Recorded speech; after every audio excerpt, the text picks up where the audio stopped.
తెలుగు సీరియళ్లకి సంబంధించిన అప్డేట్స్ ఎప్పటికప్పుడు మీ వరకు రావడానికి ముందుగా తెలుగు ఫ్లేమ్ యూట్యూబ్ ఛానల్ ని సబ్స్క్రైబ్ చేయండి. జీ తెలుగులో మధ్యాహ్నం 2:30 స్లాట్ లో టెలికాస్ట్ అవుతూ తెలుగు ప్రేక్షకులని ఆసక్తికరంగా అలరిస్తున్న సీరియల్ ఎన్నాళ్ళలో వేచిన హృదయం. ఈ సీరియల్లో చందు గౌడ, తన్వి బాలరాజ్ హీరోయిన్లుగా నటిస్తున్నారు. ప్రస్తుతం ఈ సీరియల్లో 2 సంవత్సరాల లీప్ కథలో వచ్చేసింది. శత్రువులు అనుకున్నట్లుగానే బాంబు పేల్చేశారు. ఆ బాంబులో త్రిపుర మొత్తానికి బలైపోయింది. బొమ్మ కొనడానికి దిగిన బాల మొత్తానికి కూతురుతో కలిసి ప్రాణాలతో బయటపడ్డాడు. ఇక 2 సంవత్సరాల తర్వాత కథలో బాల ఇప్పుడు కృష్ణగా మారాడు. ఏదో పనులు చేస్తూ కూతుర్ని పెంచుతున్నట్లు చూపిస్తున్నారు.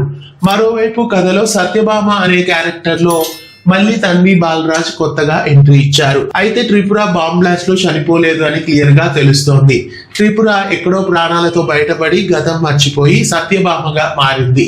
గతం మర్చిపోయిన త్రిపుర సత్యభామ క్యారెక్టర్ లో నుంచి మళ్ళీ త్రిపురగా ఎప్పుడు బయటికి రాబోతోంది అనేది చూడాలి. మళ్ళీ సత్యభామగా ఇప్పుడు కృష్ణకి దగ్గరయ్యి మళ్ళీ వాళ్ళిద్దరి మధ్య ప్రేమ చిగురించినట్లు చూపిస్తారేమో. తర్వాత తాను సత్యభామ కాదు, గతం మర్చిపోయిన త్రిపుర అని తర్వాత కథలో రివీల్ చేయొచ్చు. బాంబ్ బ్లాస్ట్ లో త్రిపుర చనిపోలేదు, త్రిపురనే సత్యభామగా వచ్చింది అని మీలో ఎంతమంది అనుకుంటున్నారు?